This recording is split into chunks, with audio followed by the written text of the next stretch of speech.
العليم من الشيطان اللعين الرجيم. ما شاء الله. بسم الله الرحمن الرحيم. الحمد لله الواحد الصمد الذي لم يلد ولم يولد ولم يكن له كفوا أحد وهو على كل شيء قدير. والصلاة والسلام والتحية والإكرام على من اختاره من شجرة الأنبياء والمشقات الضياء والمنهاج البادي والكتاب الهادي. مولده بمكة وهجرته بطيبة. أرسله بدين المشهور والعلم الماثور والكتاب المستور والنور الساطع والضياء اللائح. سيدنا المجد ممجد المصطفى الأمجد والمحمود الأحمد حبيب إله العالمين أبي القاسم محمد.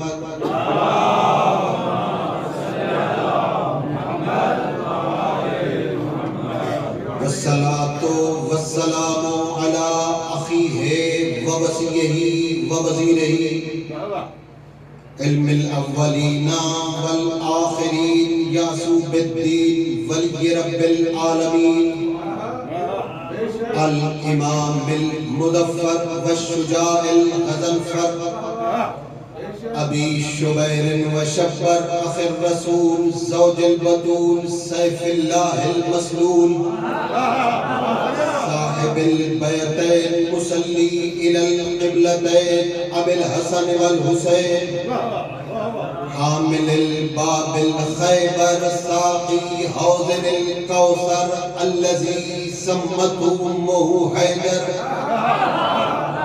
الإمام المختار صاحب ذي الفقار مصداق قول النبي المختار. لأعطين الراية غدا رجلا كرارا غير فرار.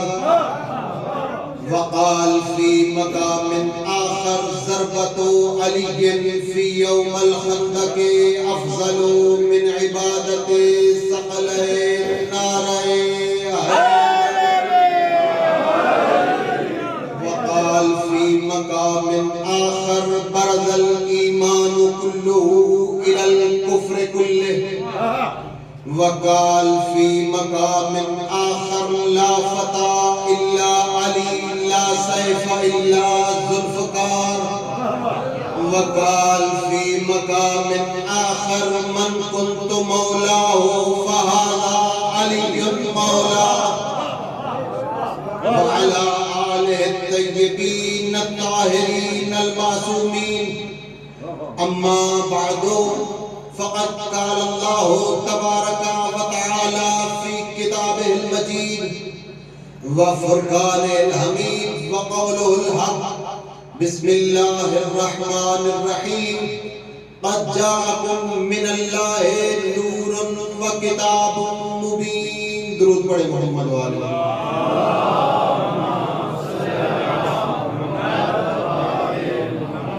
پروردگار عالم ہم سب کی توفیقات خیر میں اضافہ فرمائے. واجبات شرعیہ ادا کرنے کی توفیق عطا فرمائے. محرمات سے بچنے کی توفیق عطا فرمائے. ہمیشہ کے لیے محمد و آل محمد کی محبت پر ثابت قدم رکھے. دو سچوں کی آمد کا جشن ہے. ایک وہ سچا جس نے کافروں سے منوایا کہ میں سچا ہوں. ایک وہ سچا جس نے منافقوں سے منوایا کہ میں سچا ہوں. اور سے سنتے آئیے گا, داد دیتے آئیے گا. میں نے تیزی سے گزرنا ہے, وقت بہت کم ہے. میں تیزی جشن پڑھوں گا کیونکہ بہت وقت قلیل بچ چکا ہے اور آپ مومنین تھک بھی چکے ہیں, کافی دیر سے بیٹھے ہوئے ہیں. دو سچوں کی آمد کا جشن ہے. ایک نے کافروں سے منوایا کہ میں سچا ہوں, دوسرے نے منافقوں سے منوایا کہ میں سچا ہوں، عبداللہ کے گھر میں محمد کی آمد کا جشن ہے اور محمد کے گھر میں محمد صادق کی آمد کا جشن ہے۔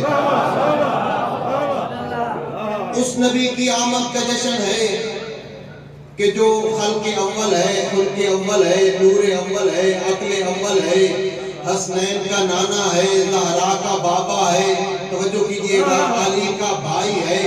ایسے رسول کی، ایسے نور کی آمد کا جشن ہے کہ جس کے لیے قرآن قصیدے پڑھ رہا ہے، جس کے لیے پروردگار قصیدے پڑھ رہا ہے، جس کے لیے پروردگار قصیدے پڑھتے پڑھتے پورا قرآن حل کر دیا، پوری کتاب حل کر دی۔ اس نور کی آمد کا جشن ہے کہ جس نور کے غلاموں میں علی جیسا امام نظر آتا ہے۔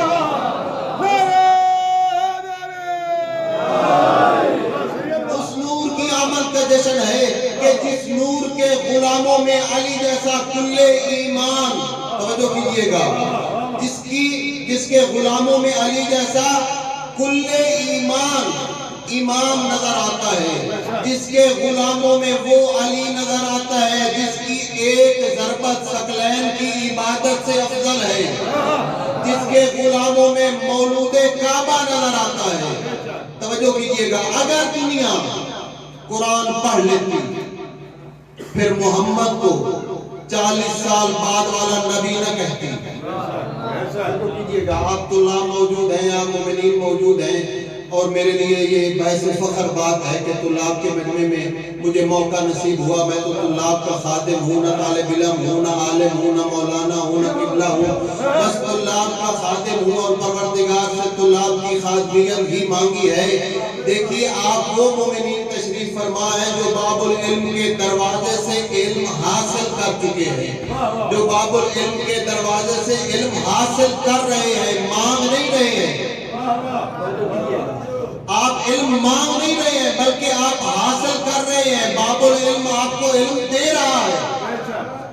باب العلم کے دروازے سے علم حاصل کرنے والے طلاب نورانی چہرے میرے سامنے موجود ہیں۔ میں جناب محمد مصطفیٰ صلی اللہ علیہ وآلہ وسلم کی آمد کا مختصر سا جشن آپ کے سامنے پیش کروں گا۔ اگر دنیا قرآن پڑھتی تو سمجھ جاتی کہ پروردگار عالم نے کس انداز میں اپنے اس حبیب کی تعریف کی ہے۔ دنیا سمجھ جاتی کہ پروردگار عالم نے کس انداز میں اپنے اس نبی کو پکارا ہے، کس انداز میں اپنے اس نبی کو بلایا ہے۔ اگر دنیا قرآن پڑھتی تو یہ نہ کہتی مینو ستڑی نو جگاوے کملی والے۔ ابھی قبلہ جابر صاحب پڑھ رہے تھے، ایک نعت آپ مومنین نے سنی ہے۔ قرآن پڑھتے تو پھر محمد کو یہ تکلیف نہ دیتے کہ مجھے آ کے جگا جاؤ۔ اچھا، ستڑی کو جگا، تو ستڑا ہو جائے تو کیا ہوگا؟ توجہ کیجئے گا، ایسی نعتیں پڑھتے ہیں۔ مینو ستڑی نو، محمد کا سفر بھی دیکھو مدینے کا، اس کی نحوست بھی دیکھو۔ اگر قرآن پڑھتے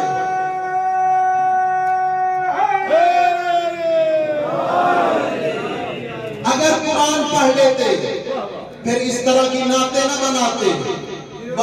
جاؤں گی بن کے جوگن سرکار کی گلی میں، جوگی بن کے چلے جاؤ۔ بھائی کیا ہو رہا ہے آپ کو؟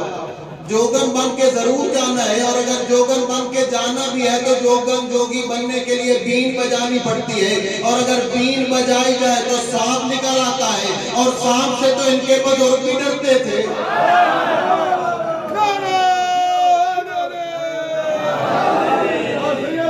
قرآن پڑھ لیتے تو پھر محمد کی اس طرح نعتیں نہ بناتے۔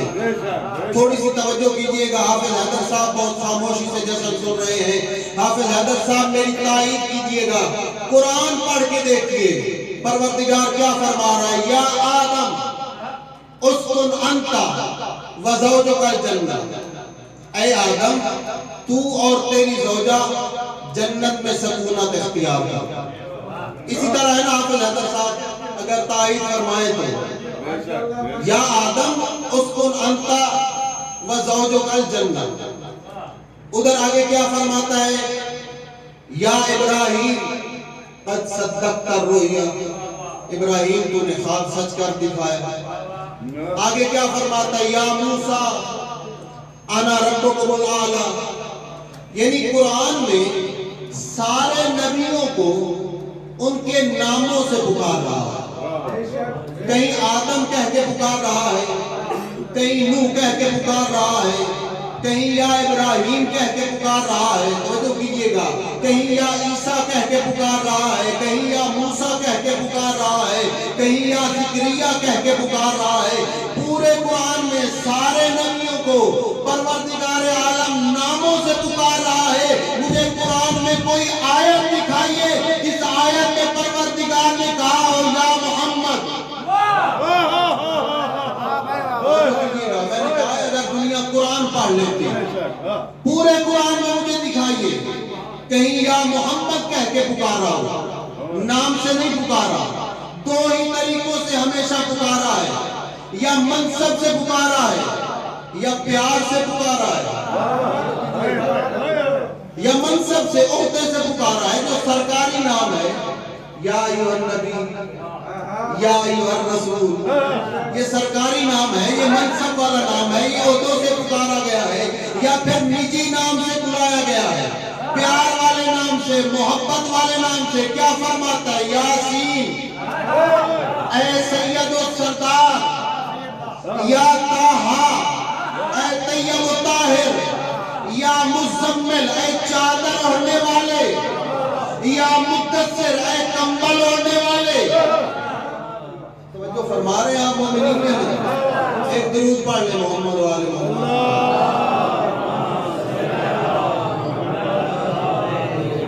لطف آگے شادی، لطف آگے.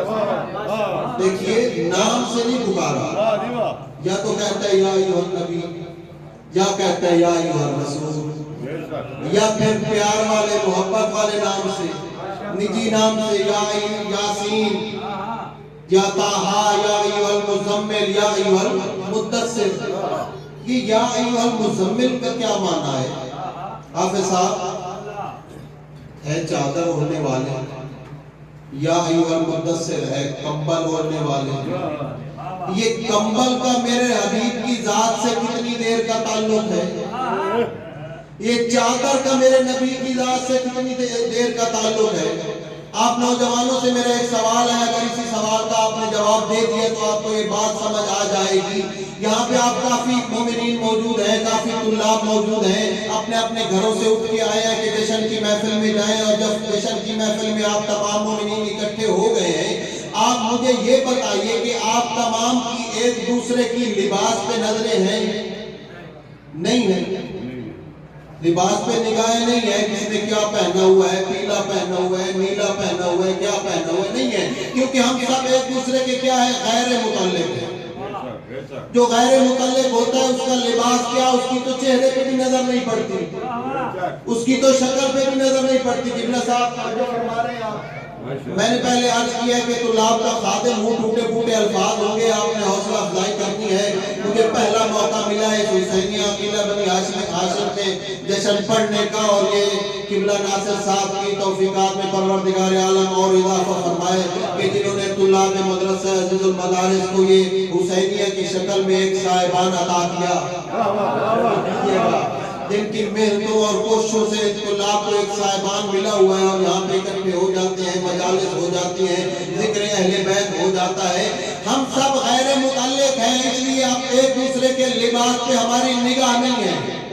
اور اگر متعلق ہو تو پھر اس کا لباس بھی دیکھا جاتا ہے، اس کا چہرہ بھی دیکھا جاتا ہے. اور متعلق اگر حبیب ہو جو کیجئے گا تو پھر اس کی ہر ادا پہ نظر پڑتی ہے. سمجھ آ رہی ہے مجھے آپ کا؟ متعلق اگر حبیب ہو تو پھر اس کی تو ہر ادا پہ نظر پڑتی ہے. یہ چادر جو رسول خدا نے اوڑھی ہے، اور پروردگار فرما رہا ہے اے چادر اوڑھنے والے، یہ جو کمبل رسول خدا نے اوڑھا ہے اور پروردگار فرما رہا ہے کمبل اوڑھنے والے، اس کمبل کا میرے حبیب سے کتنا رشتہ ہے. یہ میرا حبیب فقط موسم سرما میں اوڑھ کے سوتا ہے. موسم سرما میں جو کمبل اپنے اس پروردگار کے اس نبی کو اپنی گود میں لے، پروردگار اس کمبل کی بھی تعریف فرماتا ہے جو ایک موسم سرما کے لیے رسول جاری فرمایا ہے، اور جو شخص 14 سال محمد کو اپنی گود میں باندھتا رہے،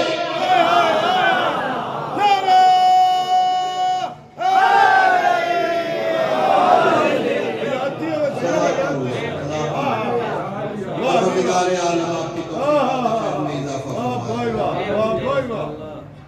حبیب کی ہر ادا پہ نظر ہے۔ بے شک حبیب نے چادر اوڑھی اور چادر میں اپنے پن پاک کو اکٹھا کیا۔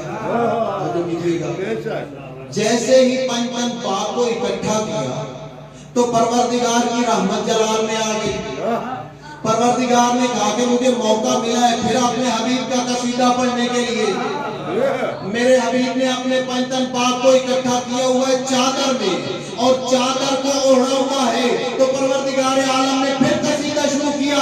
فرماتا ہوا نظر آیا، عزتی و جلالی انی ما خلقت سماء مبنیتا ولا ارضا مدخیتا ولا قمرا منیرا ولا شمسا مضیتا ولا فلکا یدور ولا بحرا یجری ولا فلکا یسری الا فی محبت هؤلاء الخمسة الذین هم تحت القصاء۔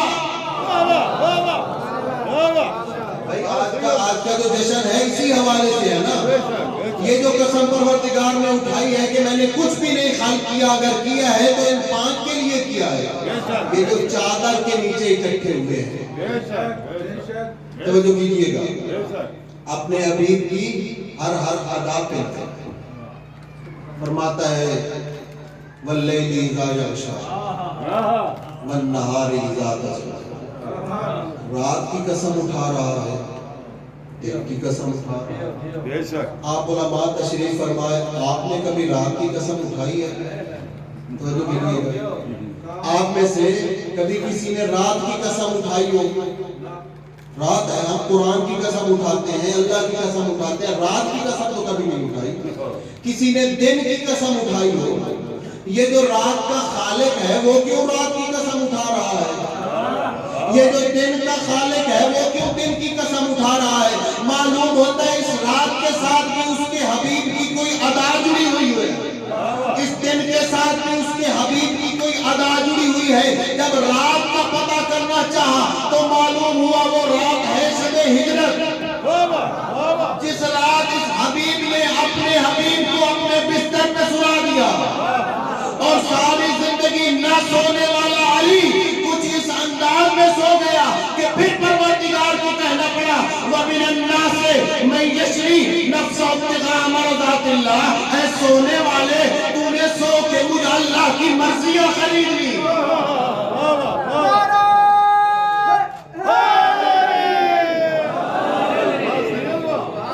اے سونے والے، رات سے بھی کوئی ادا جڑی ہوئی ہے، اور پھر اس کو اپنے بستر پہ سلایا کہ جب کفار مکہ آئے پتہ ہی نہ چلا محمد سو رہا ہے یا علی سو رہا ہے۔ چادر کے نیچے سے وہی نور ظاہر ہو رہا تھا جو محمد کا نور ہے، وہی خوشبو آ رہی تھی جو محمد کی خوشبو ہے۔ دن جس کی قسمیں اٹھا رہا ہے، اس دن سے بھی اس کے حبیب کی کوئی ادا جڑی ہوئی ہے۔ جب دن کا پتہ کرنا چاہا تو کون سا دن نظر آیا؟ غدیر خم کا میدان، دن کا ہی وقت تھا، اور دن کے وقت میں اس کے حبیب نے یہ اشارہ کیا تھا، من کنت مولا ہو فہذا علی مولا۔ یہ دن اور یہ ادا ایسی پسند آئی کہ پروردگار نے دل کی قسمیں اٹھائی۔ درود پڑھے محمد والے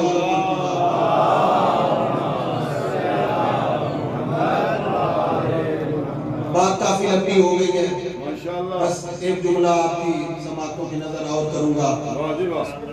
قرآن میں قصیدے پڑھ رہا ہے نا پروردگار، میں نے کہا ہے اگر قرآن پڑھ لیتے تو پھر اس طرح کی نعتیں نہ پڑھتے۔ کیا فرما رہا ہے پروردگار؟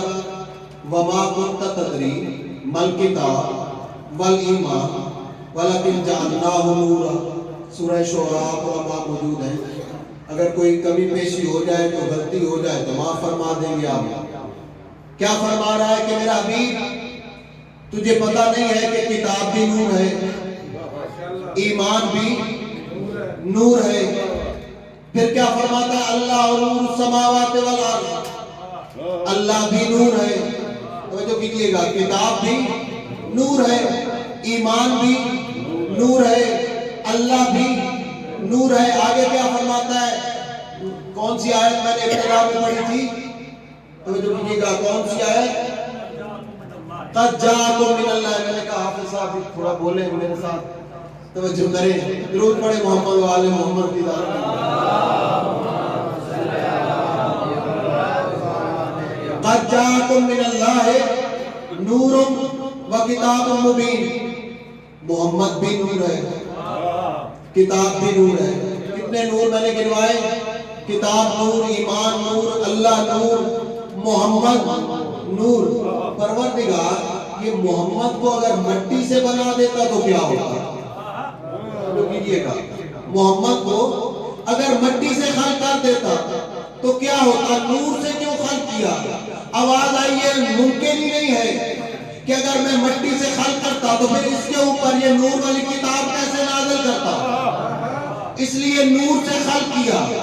فرماتا ہے تجھے یاد نہیں ہے کہ کوہ طور پہ موسیٰ کے زمانے میں نور کی ایک تجلی آئی تھی، نور کی ایک کرن آئی تھی جس نے پہاڑ کے ٹکڑے کر دیے تھے، جس نے پتھر توڑ دیے تھے۔ توجہ کیجئے گا، سنا ہوا ہے نا آپ نے واقعہ کہ طور پہ نور کی ایک تجلی آئی تھی، نور کی ایک کرن آئی تھی جس نے پہاڑ کے ٹکڑے کر دیے اور جناب حضرت موسیٰ بے ہوش ہو گئے۔ اب مجھے علم نہیں ہے، میرے علم میں یہ بات نہیں ہے کہ وہ نور کون سا تھا جس نے اس پہاڑ کو توڑا، جس نے طور کے پتھر کے ٹکڑے کیے، یہ میرے علم میں نہیں ہے، لیکن مجھے یہ معلوم ہوتا ہے کہ اس نور کی ایک صفت یہ بھی تھی کہ یہ نور جہاں جائے پتھر کو توڑ دے۔ نوجوان میرے ساتھ متوجہ ہوئیے گا، یہ نور جہاں جائے پتھر کو توڑ دے۔ نور بھی اللہ کا ہے، کتاب بھی اللہ کی ہے۔ پروردگار عالم کتاب میں فرما رہا ہے، قرآن میں فرما رہا ہے کہ یہ نور جہاں جائے پتھر کو توڑ دے۔ نوجوانوں مجھے بتائیے، یہ کعبہ کی جو دیوار تھی یہ مٹی کی تھی یا نور کی تھی؟ یہ کعبہ کی جو دیوار تھی یہ مٹی کی تھی یا پتھر کی تھی؟ کعبہ کی دیوار پتھر کی دیوار تھی، اور نور آیا تو یہ دیوار بھی ٹوٹ گئی۔ اب آپ کہیں گے کہ یہ خطیبانہ جملہ کہہ کے آپ یہاں سے گزر گئے ہیں، توجہ کیجئے گا، کوئی دلیل دیجئے کہ علی کیسے نور ہو گیا؟ تو پھر اسی آیت کی طرف چلیے، وَمَا كُنْتَ تَدْرِي مَا الْكِتَابُ وَالْإِيمَانُ وَلَكِنْ جَعَلْنَاهُ نُورًا۔ آپ کو پتہ نہیں ہے کہ کتاب بھی نور ہے، ایمان بھی نور ہے۔ تو توجہ کیجئے گا، قرآن کہہ رہا ہے ایمان نور ہے، پروردگار کہہ رہا ہے ایمان نور ہے۔ توجہ کیجئے گا، پروردگار کی آواز آ رہی ہے کہ ایمان نور ہے، پروردگار قرآن میں فرما رہا ہے کہ ایمان نور ہے، اور میرا حبیب فرما رہا ہے برز الایمان کلہ الی الکفر کلہ۔ میرا حبیب کہہ رہا ہے کہ علی کل کا کل ایمان ہے۔ درود پڑھے محمد و آل محمد کی ذات۔ بس ایک آخری جملہ سن لیجئے، آپ کی ذہنوں کو تمام کرتا ہوں۔ پروردگار عالم نے نور محمد کو خلق کیا، پہلی مخلوق نور محمد، پھر نور محمد کے پروردگار، یہ بہار الانوار میں روایت موجود ہے، آپ تمام طلاب نے یقیناً پڑھی ہوگی۔ پروردگار عالم نے نور محمد کو خلق کیا اور نور محمد سے 20 بحر علوم کے خلق کیے، 20 سمندر علوم کے خلق کیے، اور پھر نور محمد سے کہا کہ ان 20 سمندروں میں داخل ہو جاؤ۔ نور محمد ان 20 سمندروں میں غوطہ زن ہوتا رہا، پھر جب ان 20 سمندروں سے باہر نکلا تو پروردگار کی آواز آئی، یا حبیبی ویا سید رسولی ویا اول مخلوقاتی ویا آخر رسولی، اے میرے حبیب، اے میرے پہلے رسول، اے میری پہلی مخلوق۔ توجہ کیجئے گا، انتا شفیع محشر، اے میرے حبیب تو شفیع ہے یوم محشر کا۔ جیسے ہی پروردگار نے یہ آواز دی کہ تو شفیع ہے روز محشر کا، فخر النور ساجدا، تو یہ نور سجدے میں گر گیا۔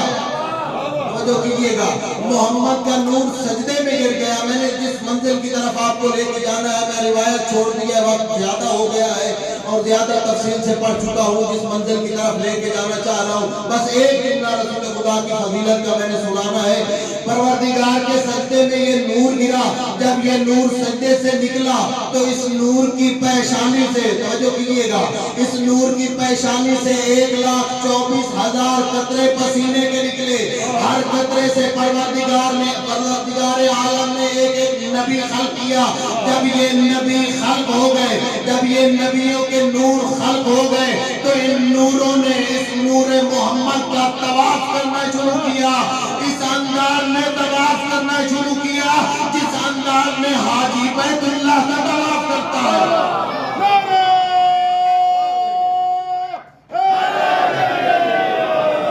جس انداز میں حاجی بیت اللہ کا طواف کرتا ہے۔ میں نے چھوڑ دی پوری روایت۔ پھر پروردگار عالم نے نور محمد سے عرش کو خلق کیا، نور محمد سے عرش کو خلق کیا، اور پھر نور عرش سے کرسی کو خلق کیا، پھر کرسی سے لوح کو خلق کیا، پھر لوح سے قلم کو خلق کیا۔ قلم کو خلق کر کے فرماتا ہے اکتب توحیدی، میری توحید کو لکھو۔ 1000 سال یہ قلم پروردگار کی توحید لکھتی رہی۔ 1000 سال کے بعد پروردگار نے فرمایا اکتب، قلم نے کہا کیا لکھوں؟ پروردگار کی آواز آئی اکتب لکھو لا الہ الا اللہ محمد رسول اللہ۔ جو کیجئے گا، جیسے ہی قلم نے لفظ محمد کو سنا قلم سجدے میں گر گئی۔ قلم نے لفظ محمد کو سنا سجدے میں گری، سجدے سے قلم اٹھا اور پروردگار سے پوچھا پروردگار عالم یہ کون سا لفظ ہے جو تیرے نام کے ساتھ جڑا ہوا ہے؟ پروردگار کی آواز آئی قلم سن، اگر یہ محمد نہ ہوتا میں تجھے خلق نہ کرتا۔